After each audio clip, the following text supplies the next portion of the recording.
Hello, everyone. Good evening, good afternoon, good morning, depending on where you're connecting from.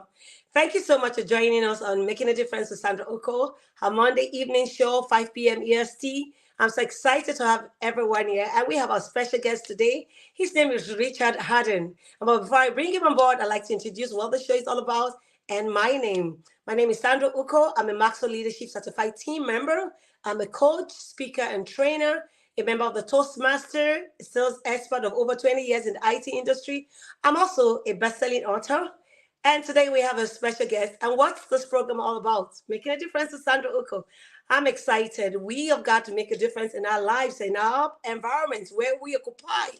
And today, in Making a Difference show, we bring people of great minds who are making a difference in their word, people who are impacting their word, people who are, reaching out to live a life of significance, to come share their story from where they started from zero to hero. We want to hear their story. What are the impediments they had? What are the obstacles? And how did they overcome? And what makes them tick? What makes them shine? What makes them make a difference in their world? And how are they reaching out to be a blessing to their world? And today we have a special guest. He's a friend and a brother in the Toastmasters. So he'll be telling us a story, how he started. And I'll start by, before I bring him on board, reading his bio.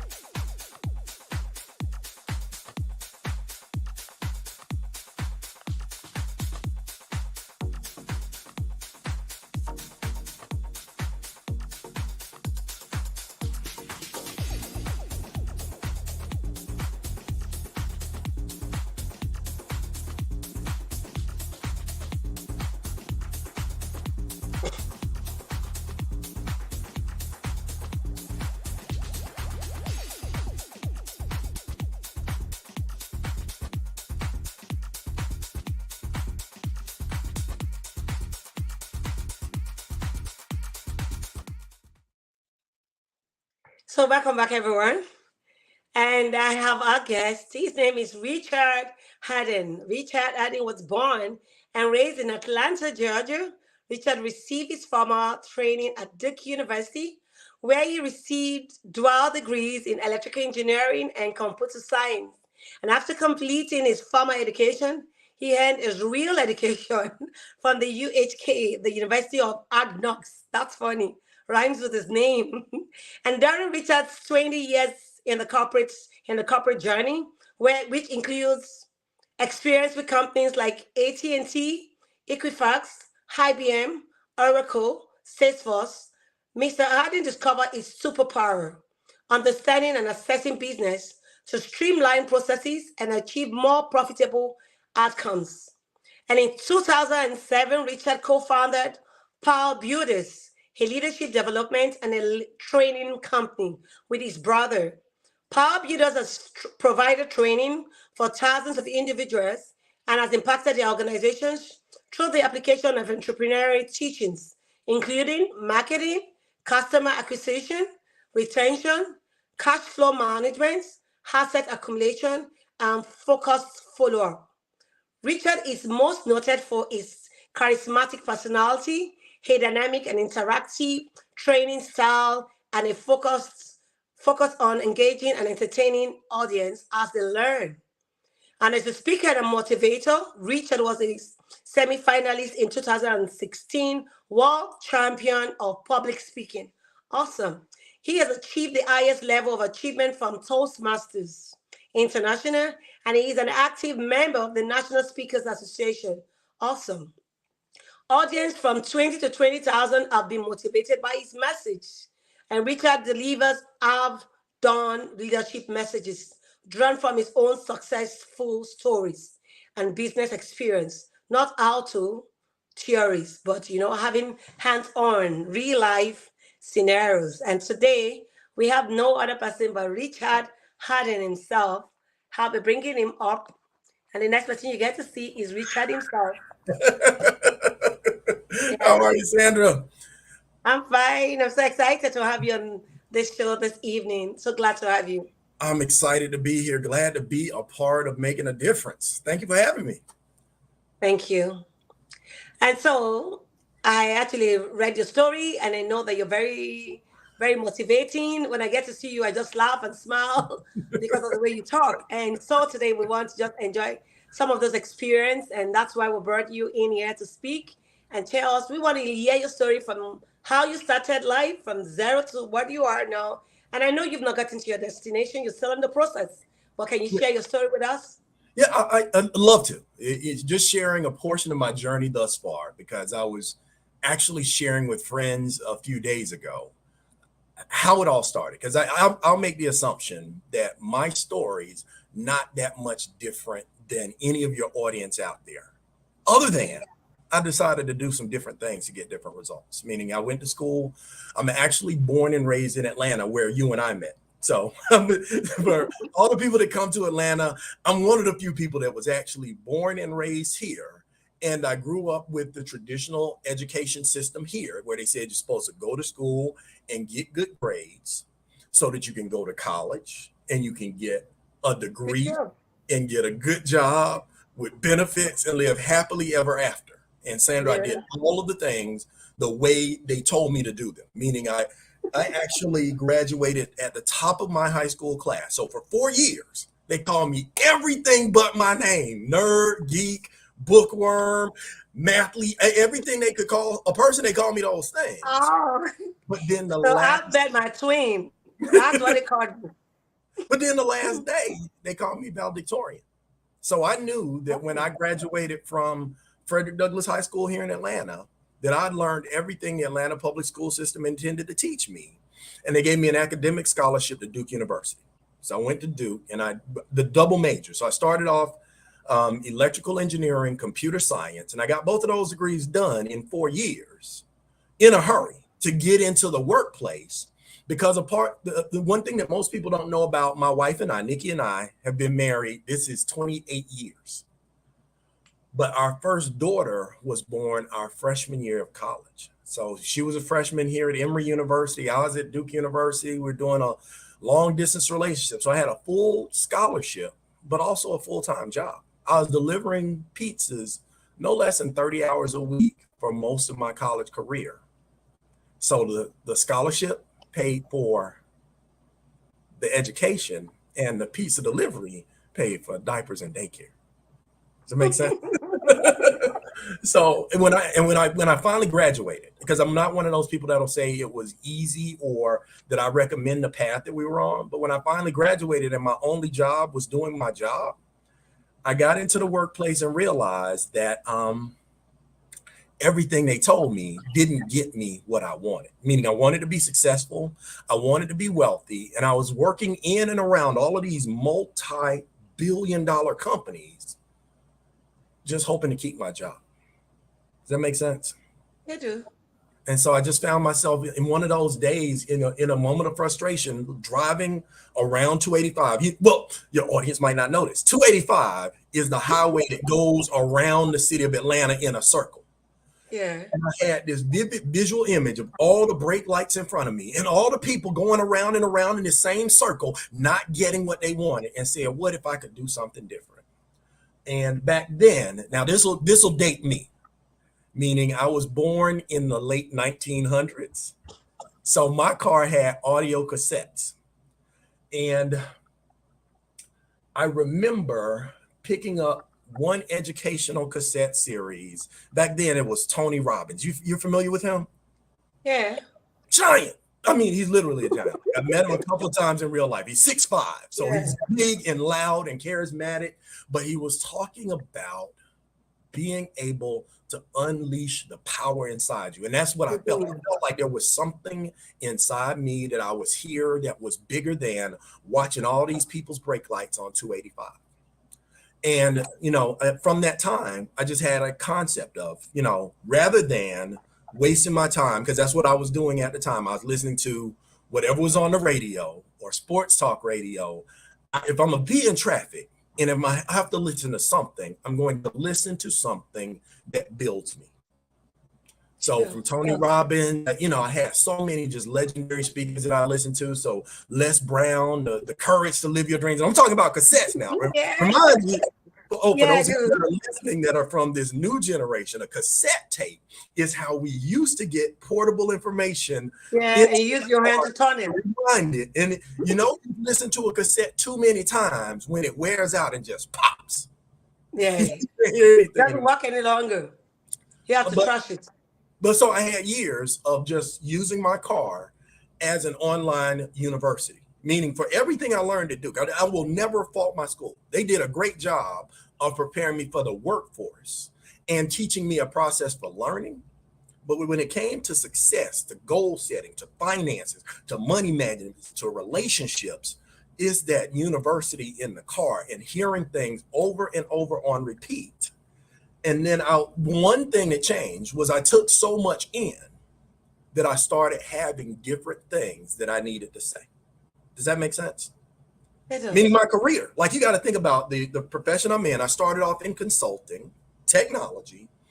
And if anybody, by the way, I always had trouble explaining my job to my parents. Did you have that same problem? It's No. like they're from a different generation, so it never made Yeah. sense to them what technology actually was. So I was just their son that's into computers. That's how they describe it. But the career of a consultant is actually assessment and improvement. Is looking at how things are today and trying to figure out how to make them better tomorrow, Sure. preferably with technology. But I started applying the principles I was using to improve my clients to myself. I'm saying it again. I started using the technologies, the techniques, the re-engineering process that I was using to transform my clients' businesses to my Processing. own life. Yeah. And that started a process of really needing to teach other people that transformation process. See, I think everybody wants to make a difference. They want to do different things, but they're busy watching other people do the same thing on repeat. Oh. And you will never see a change until you make one. So that was my realization. And it's kind of interesting. Life is going on. I'm getting older and progress is happening. And as my children started to grow, I realized that there was only so much wealth that I could create for my family in someone else's business. Does that make sense? Sure, So my true. brother and I actually went in a business partnership for the first time back in 1996 in the network marketing arena of all places. So we're in the telecommunication space, teaching people about the changes that's coming in the world of technology. And it's ironic to see how many of the things that we were talking about then have come true. Yeah, they're happening now.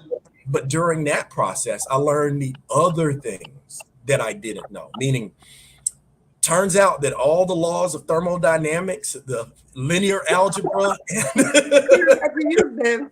calculus, I don't have a lot of use for that on a day-to-day basis. Sure. Understanding the creation of energy in myself has the highest payoff of all things. So during process, we, as our three kids were growing and we started learning new things that I wanted to teach my kids, I started seeing other people in that same need. Now, pause for a second, because there was a weird moment in my life that I never expected to be the blessing that it was. I worked for a relatively popular business intelligence analytics company. Back then it was called Cognos, based out of Canada, and I was a rock star in that company. I mean, we were having a good time. We were making money. We just found a whole new market to pilot. And one morning, I got an email. Sandra, now. And all of a sudden, I didn't work for Cognos anymore. Cognos didn't exist. I now work for IBM. In common nomenclature, they call it International Business Machines. But I'm Yes. telling you, Sandra, I looked around. I was like, I've been misled. I've been misunderstood. I've been mismanaged. I never set out to work at IBM. And I was literally sitting at my desk contemplating leaving. And they offered me a retention bonus. Wow. Meaning, when acquisitions happen, people all, stars leave People companies. leave. Some people are asked to go. And when I should have thought more deeply. I should have asked myself, how bad is it gonna get if y'all gonna pay me an extra bonus just to stay? That's a good But one. But at that point, I'm a married man. We got a house. We got the kids. My daughter's starting high school. It's starting to look like we got to pay for college some kind of way soon. So I said, I'm gonna stay and just see what there is good in this situation. And as I was scrolling through, because IBM is a huge multinational company, it's easy to Sure. get lost. As a matter of fact, well, yeah, as a matter of fact, it's one of those things. It's the first time that I really knew my employee number. Like even to this day, 6D8515. That's my employee ID. Give you a serial number to keep track of your salary, your benefits, your starting position. But you know what a serial number is for on equipment? Like you were in the hardware business. Yeah. A serial number literally lets you know how old the thing is so that it And can how be long you been with a company too. right. And it's how long it's been in service and when it's expected to expire and be replaced Sure. with a newer model. True. So if they were going to start planning my exit from the time I got there, I needed to be doing the same thing. Does that make sense? Wow, true. And one thing that I did find all the way down on the long list of things and attributes for the IBM Atlanta office, they had a Toastmasters club. 2008, never forget the day. I said, because you got to think about it. By then, I had been listening to Les Brown and Tony Robbins and Yes, Brian you're Tracy and John Maxwell for 10 years. And you know what it says at the beginning of Tony Robbins and Les Brown CD? It said, Les Brown is a Golden Gavel Award winner with Toastmasters International. I've been listening to it for years, not even thinking that I could be a Toastmaster. So I made one call that changed it all. I called the number for information. I'll never forget the little lady's voice. She said, hello. Oh, yes, we have free education meetings on Tuesday at 12 o'clock in the function room behind the cafeteria at the Lakeside facility. If you come a little bit early, I get a chance to get you to meet everyone and see how you like learning with us. Now, little did I know, that little lady with that little lilting voice was Margaret Edinburgh, now a distinguished Toastmaster. But she was my first mentor in speaking outside of my profession. So you got to think about it. If I'm in technology sales or if I'm in network marketing, in both of those professions, presentation skills are core competency. You've got to be able to speak to do the job. But I never Sure. thought about speaking outside of my business role or my job. Does that make sense? Yeah. And so I, started the program and the process went through back then because Toastmasters has evolved a lot since I started. But back then they had what was called a Competent Communicator Manual. It's a book with 10 projects, 1 through 10, that walks through developing the confidence to present competently. I did all 10 projects in 6 months. I ran through it because I had a lot to say. Wow. And so my mentor said, well, Richard, you qualified for the international speech contest. Now, back then, I didn't even know there were such things as a speaking contest or a world championship. I didn't know. But I mean, matter of fact, your listeners that are listening right now think I just made that up. No, there's a world champion of public speaking crowned every year by Toastmasters International. It's one of the biggest speaking tournaments in the world. Last year, in their entry round, there were over 150,000 contestants in 180 countries that would Hmm. be first in their local club and then compete with other speakers in their city and eventually crown a world champion of public speaking. I entered that contest the first year. I came in third place. Third Oh, place out that's of 3 awesome. contestants. This last place because it was a prepared speaking contest. And I was a good speaker, but I wasn't prepared. The next Hmm. year, I did better and I did better. And what happened is the projects that I started off using as practice in Toastmasters became products. And now it's evolved to the point where I coach speakers on a regular basis. I'm right now, there's another association for speakers. So if you think about Toastmasters, Toastmasters is where we teach people how to speak. It's also the National Speakers Association. It's the association of paid professional speakers. So Toastmasters, we teach people to speak. At National Speakers Association, we teach people the speaking business. And when I Mm, say speaking is big business, Sandra, it oh my, is. oh my God, who knew that? I my first paid presentation. I want you to get this picture in your mind because I almost quit work that day. My first paid presentation as a speaker, I made more money for that 45-minute keynote address than my paycheck from my job. Wow. When you figure out that 45 minutes of your expertise accumulated over a significant period of time, because I wasn't young, I had a lot of expertise to bring to market, but putting it together and having a business model around the problems that people need to solve. That's when I started making, that's when things started happening. It was because I want you to understand the difference in the field. When I was competing for the trophy for World Championship of Public Speaking, I had a message that I wanted people to hear, and I wanted the applause and the accolades. Now, I don't give a damn if they give me a trophy. I want to change somebody's life. Does that make sense? Sure. If you give me a microphone and an audience and a few minutes to share some concepts, I'll change you or I'll try. And that's what we've been doing. So, especially around concepts, because if you think about most people in the world today, think about these three things. Mindset. What are you thinking? What are you reading? What are you listening to? What are you hearing? And is that taking you where you want to go? Mindset, money, and messaging. How to say it? Mindset, messaging, and Mindset, money, and messaging. all day long, all day long. And I cultivate communities intentionally around those areas. I want to make sure that I'm surrounded with people whose thinking aligns with mine, because too often most people are still stuck on 285. I know I hadn't talked about that in a while, but I want you to understand they're driving around in a circle, Yeah, having that's a zero. broadcast into their ears, losing time going in a circle. Sometimes you got to play, you got to change the station.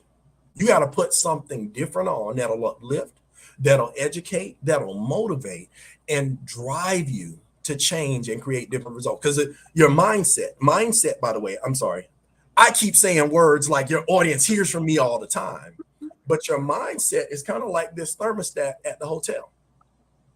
Thermostat says to the room, I want you to get to this temperature. I'm going to set it at this temperature, and I'm going to continue working until it gets to this temperature. When it's 72 degrees, then you can stop working. Does that make sense? Now, Yeah. Louis, oh, you're back. You're back. Okay, there you go. Your mind is the same way. Unfortunately, human beings are driven by an urge called homeostasis. Homeostasis. Yeah. Homeostasis. Yeah. Is the condition that puts us in a place where we don't want to get too hot or too cold. Yes. Just We don't want to get uniformity. too much money or too little money. We don't want to get too fat or be too thin. We just want to be comfortable. Yeah. Just get in between. And unfortunately, that doesn't exist. No, there's none. I mean, as a matter of fact, You're either cold or hot. You can cold, be in between. right? But it's that urge that keeps people stuck. Because I call it the reverse of it is homie, stay there, stay right where you are, not making the impact, not telling the story, not making a difference. And you're put here. We're actually put here to make a difference. Yeah. And if we leave without making a difference we're supposed to make, we rob the world. That's how I feel. Yeah. Does that make And yeah, sense? we deny the word of what they could have gotten from you. Absolutely. And And that's why they said the graveyard is the richest place where you have so much ideas that people never delved into. They amen. didn't unlock their potentials. Amen. And that's one category. If I could teach anybody anything, make a point to grow every day, learn something every day, but not just from a standpoint of taking in information, applying it, making changes, and sharing it with the world.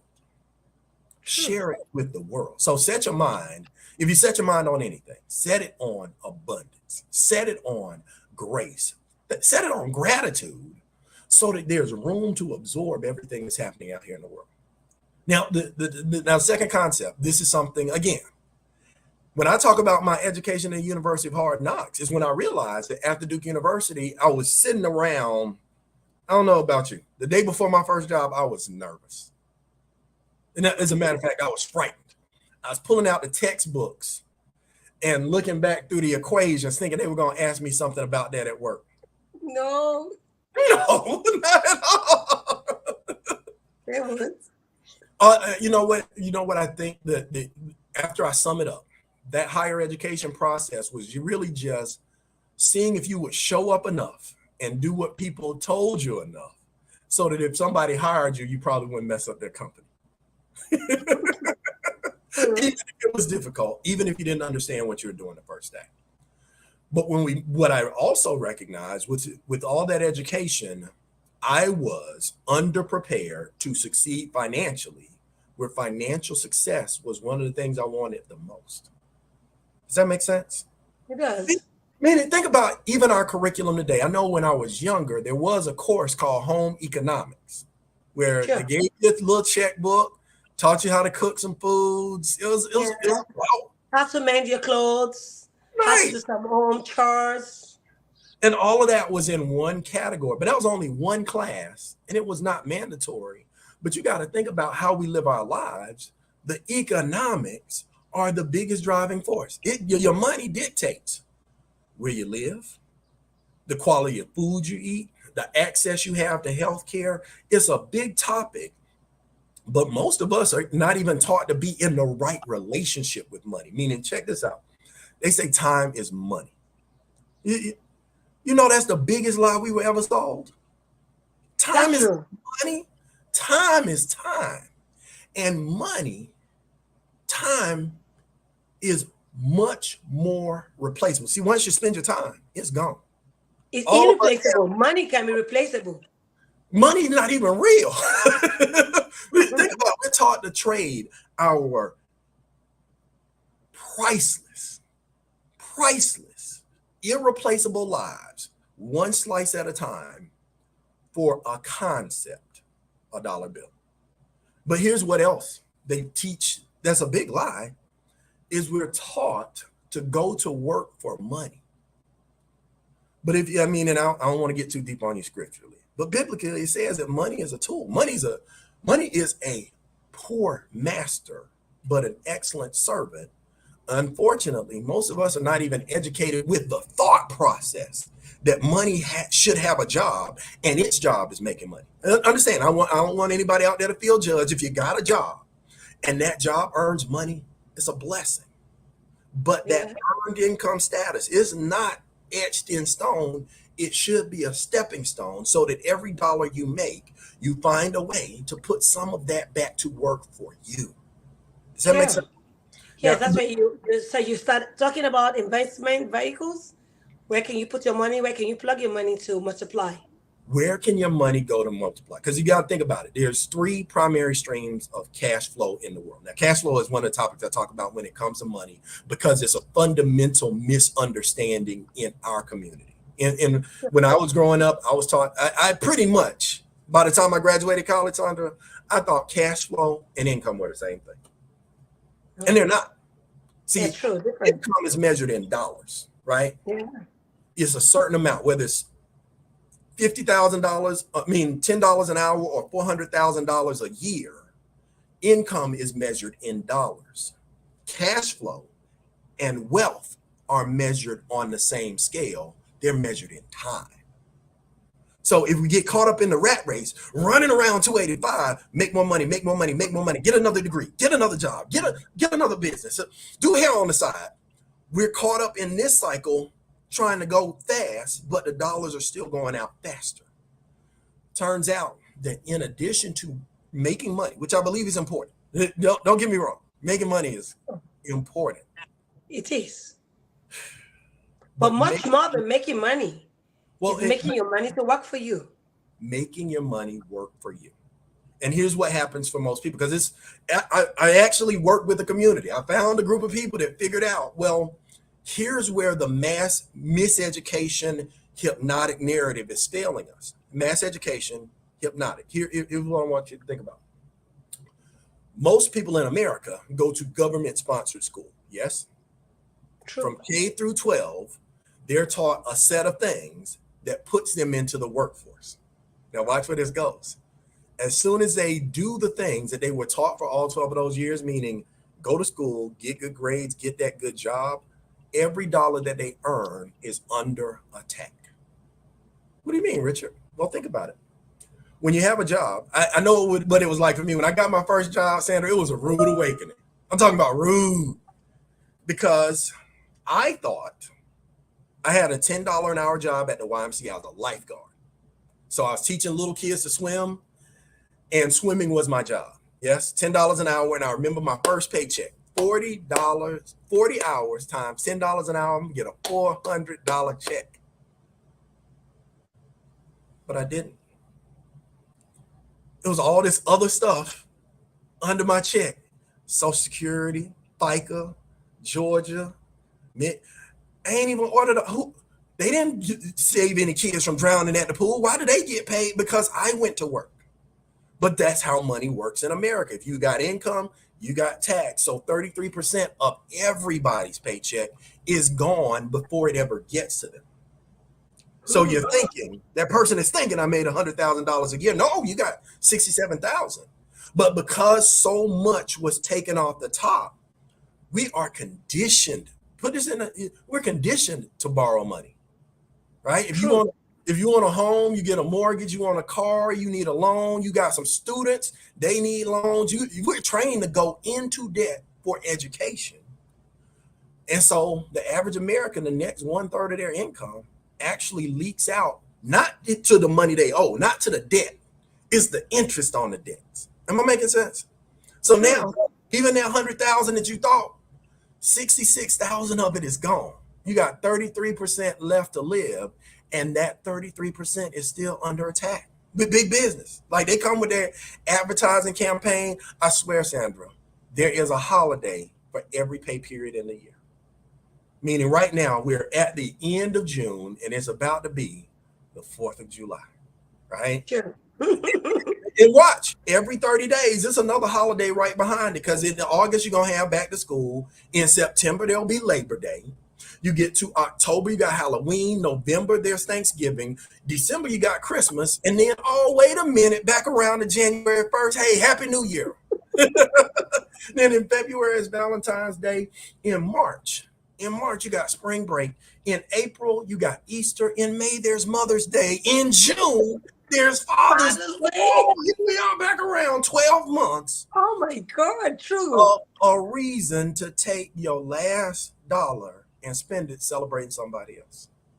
But here's what happens. If nobody points that out to us, we go along on that cycle. Read a cycle. And that's why most of America, I think the stat says 82% of Americans are paycheck to paycheck, meaning if they miss one paycheck, something might get turned off at the house. Ooh. So I say, fundamentally, having enough education up front to know that the money's under attack, because most people don't know. They always asking the question, where'd my money go? You've seen that? Where'd my money go? Yeah. How can I get it back? How can I make some more money?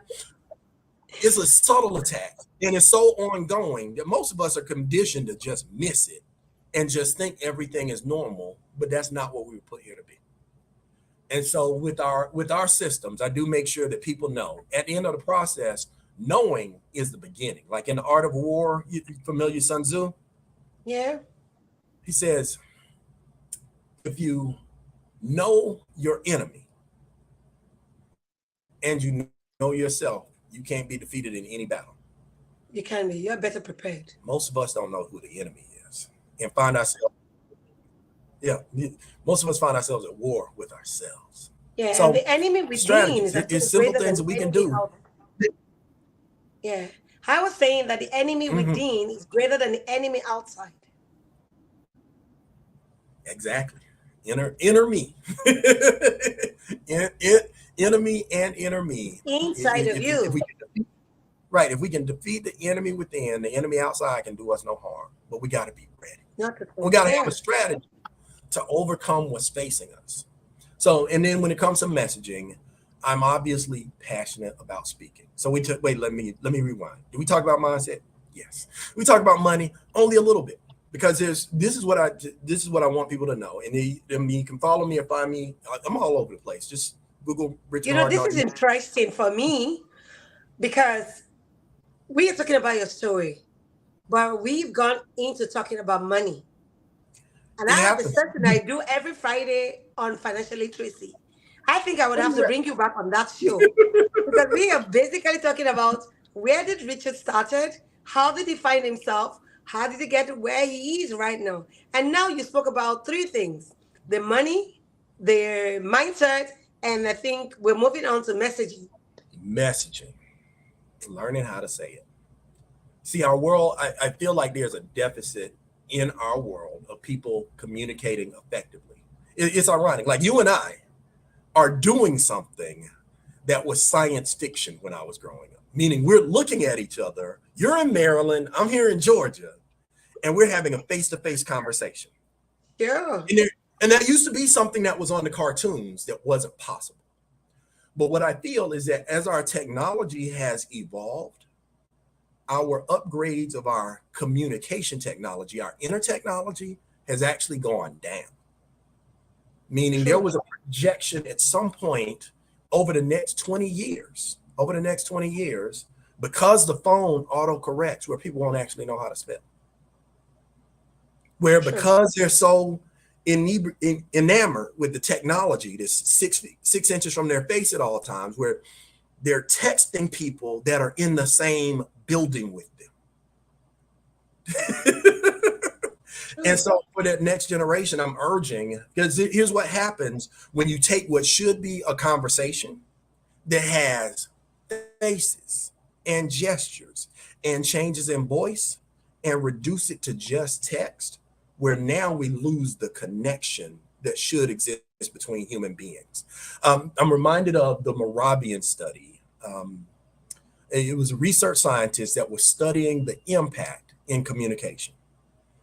And he said, I want you to get these numbers and feel how they resonate with you. I'm trying to make sure I got the right percentages. So he said 57% of any information that someone takes from a communication or exchange is from visual cues. 57%. And And I that's true. and I know what somebody's saying, 57%. What's the big deal with that? It means that I could be saying no words at all. True. And And that's you why you find that in schools, with the kindergarten, with the toddlers, they start with picture. right. And that's why wherever you go to, it is said an advice is an example is what more than an advice. Mm-hmm. Because you are displaying, you are showing a model. And Right. that's why you know what you call what is called the proof of concept. People Right. want to see things work out. Proof of concept. Show me how it works. Show me an Right. example and let me follow you. Not what you say. Because you could be saying something else and be doing something else. So And I want to see what you're doing. Model what you want me to do. Then when I can see the model, then I can do some. and that's why your mom would say, now look at me when I'm talking to Mhm. you. But imagine this now. 57% is what they see. 38% is tone of voice. Tone of voice. How Yes. high, how low, how fast, how slow. How did you say it? Yeah. That communicates the emotion. But if you take those numbers together, that's 93% of the Yeah, value of a that's true. conversation that you lose if you turn it into a text message. So I'm urging people to learn, to relearn, and always insist on learning more about communication. Is the only way to actually make a difference in someone else's life Sure. by the power of what you put in your mind, communicated through the utterance from your lips. You gotta see them to say it. Does that make sense? So It when I does. say that I focus on those things, I am intentional about communities for things that I love. So I love speaking. So it's a reason. I'm a member of two speaking organizations, and I serve in leadership in both of those places. So if you're interested in learning more about being a professional paid speaker, come see me. I teach. I teach how to build this as a business. But then at the same time, it was something that I wanted to learn. So I went and found people that had done a thing that I wanted to do. When I got to the age to be aware that what I knew about money wasn't enough, I found a community of people that were focused on creating massive passive cash flow so that something other than us was working. When I wanted to upgrade my mind, I found a group of people that were spending their time talking about ideas and concepts and success, and not just talking about other people. Shoot, I even like to dance, Sandra. Well, you know this. I taught you guys to dance. I like to dance. I found a group of people that dance. I have a party every Thursday at 7 o'clock. Really? Oh yeah, never miss a chance to dance. We literally travel around the country to go dance together. And this is what I'd say about anything that you want in life. Oh my God. You surround yourself with people doing the Oh, things like you you. want to do. That's how you move up. That's how you grow a community. Does that make sense? So fine. Oh my God. Be intentional. Be intentional. That help? So a couple of things. Oh, because make sure I keep us on time. What time are we done Yeah, today? I think maybe just take a water break. But before we take a water break, we've done 41 minutes. We've got some minutes to go.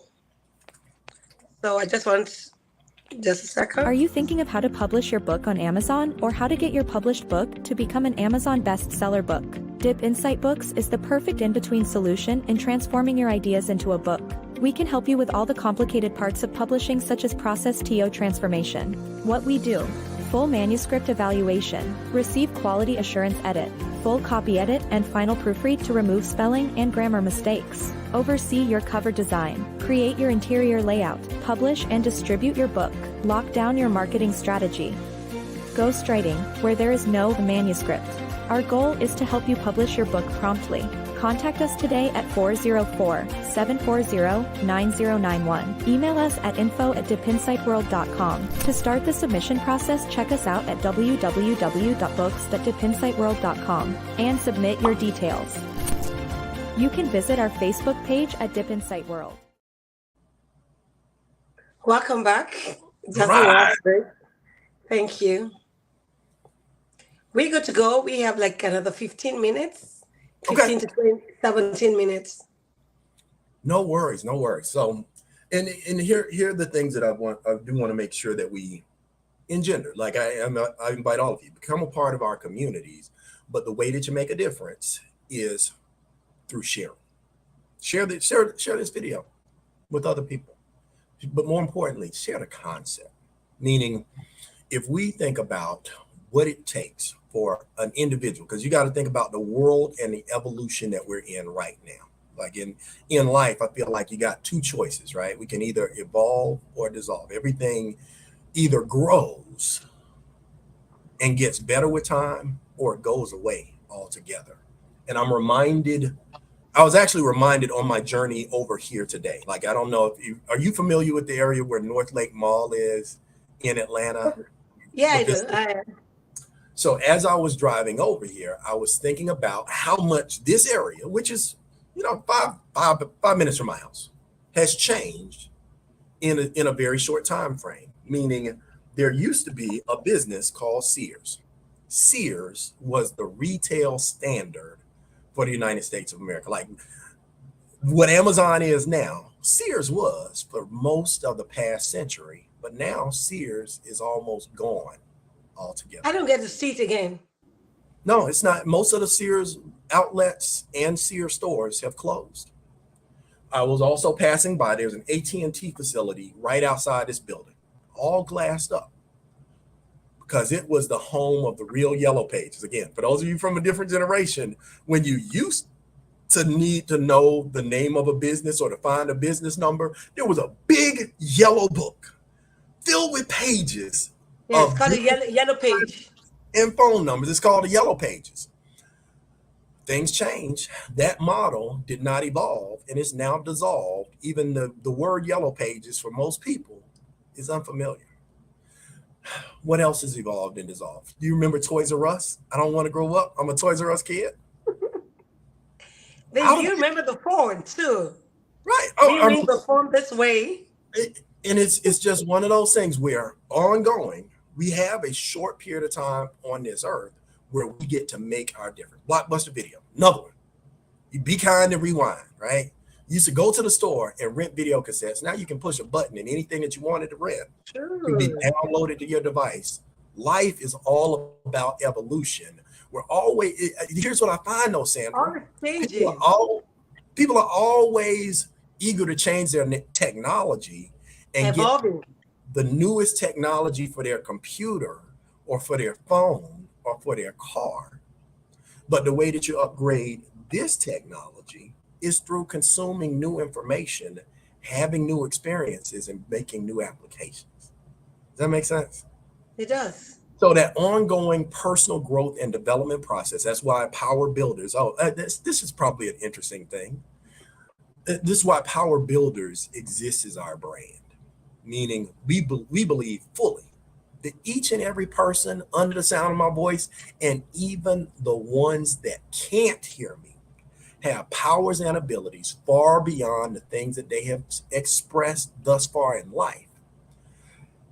And we have to get together and build up the powers in ourselves and in other people.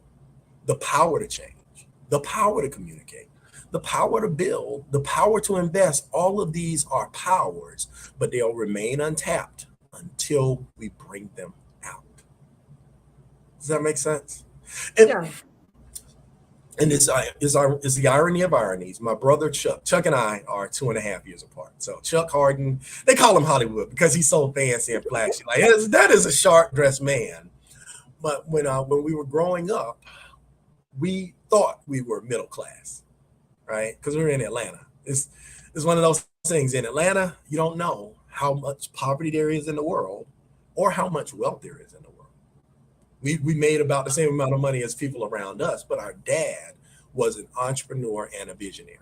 And my dad, when I was 9 years old, he had a job working at the state capitol of Georgia. I don't know if everybody's Capitol building looks like ours, but the state capitol of Georgia looks like it has a big gold dome on the top of it. So my daddy had an office right there. Inside, he was executive assistant to Governor Joe Frank Harris. And I said, that's an important, big time job. And one day, Daddy left that job. Now, I didn't know the election was over. He was a new governor, but he started a business. And his business was Metro Petroleum. He started an oil company from his shirt pocket in our den.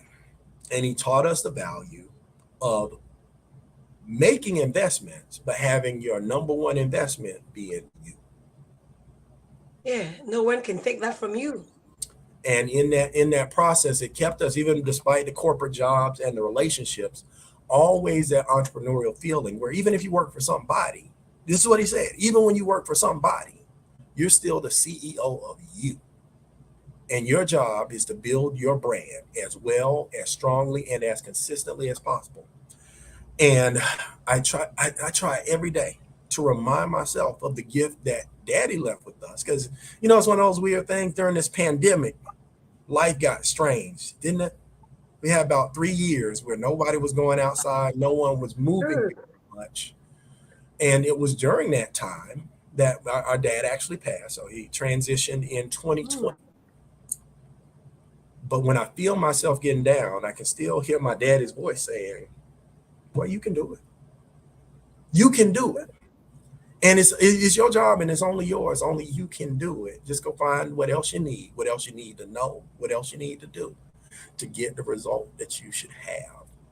Because all things, you can do all things through Christ who strengthens you. And he'd be like, oh, I'm gone. I just called to tell you that. You can do it. Is it difficult? Yes. If it wasn't difficult, everybody would have done it already. Does that make sense? Sure. And so go ahead. I said, so you must stretch yourself to get to where you want to go be. So what doesn't stretch you doesn't grow you. Oh, as a matter of fact, that's one of the things that I found early in my personal development journey, and I have to remind myself to stick with it as a practice, is massive goal orientation, meaning you got to set your goal. And then when you get to that goal, you still need to set a new goal. People ask, Richard, you still do projects in Toastmasters? I was like, yeah, almost one, at least once a month. I speak in my club practicing something that I'm going to get paid to say outside the club. But see, it's too late to get good So that's when the best. That's what I when the do deal too. is on the table. You got to get in there and practice. You got to put in work on your instrument, on your gift, on your message, on your clarity. All of those things have to get worked like muscles. Like if you go to the gym one time, You have to go often. you gotta go, you gotta do something daily to keep that muscle in shape. It's the same with our money muscles. It's the same with our relationship. We gotta work and stretch toward goals because here's the trick. The default setting in life is decay. If you leave it alone, like any farm you go to, it's amazing that because things are random in nature, you think that it'd just be possible for a field of corn to grow up by itself, but it never happens. The weeds always appear, and the farmer has to keep cultivating to make sure that the crop that he wants in that field grows in the right order. Our minds are kind of like that field. The weeds are they're ready. The weeds are out there waiting for you on social media. And this is what it is. It's not that because they say that it's not the enemy, it's not the adversary, because this is what they say biblically. Is that when the enemy discovers that he cannot destroy your vision or your mission, his goal is to distract you. Sure. And so most people have goals. I want you to be clear. They have goals, or at least things they want for their health, for their wealth, for their relationships, for their families, for their spirituality. But they are under assault. Oops. Oh, this is mirrored. Okay. Weapons of mass distraction. Meaning there was a time where this device was a telephone. Sure. And what it was for someone to be able to call me. Oops. So reach it to you. Oops. Hang on. Did I? Yeah, it was to reach out to me and talk to me by voice just in case I wasn't home. Now there's an app on my phone called Screen Time. I'm not judging any of you, but I'm saying take a snapshot of what your phone is used for most often today. And I was so appalled at one point where my phone showed me that I spent 48 hours in 1 week, 48 hours in 1 week on social media, on Facebook, on YouTube, on Instagram, LinkedIn. Now I know that's how we network, is a part of doing business. But could you imagine that I'm below average, I believe.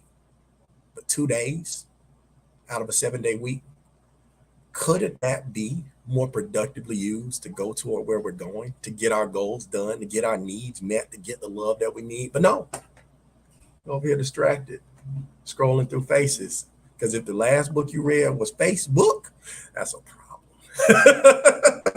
True. That's awesome. That's awesome. It's been a great time with you. And I think I probably want to bring you back again. It's been an Also, interesting session. And like you rightly said, knowing what you want to be and stretching yourself. Like you say, you need to have the three things: the money, the mind, and the message. How do you communicate? How do you reach out? Thank you. It's been an interesting session for me. And I guess with our guests and our viewers today, I want to say thank you so much for joining us. And our guests too, I'd like to say thank you. It's been an interesting session. I would have loved to go on, but we have a cut of time and probably bring you another session again, bring you again. I want to say hey, thank you for making a time. for these. And I think I'll have to get back to you immediately after the session so we can talk more and see what other schedules will work with you so we can come back again to have a great time and share more like you did share with us. Thank you so much. And thank you, our viewers. Absolutely. My If this pleasure. been a blessing to you, please kindly share with your loved ones in order to be, it's said, a leader is someone who knows it and shares it. You don't know it and keep it to yourself, but you share it. So let's go out to make a difference in our world every day. Thank you so much, sir, and do have a blessed evening. And All bye, right. You too. everyone. Thank you. Bye, everybody.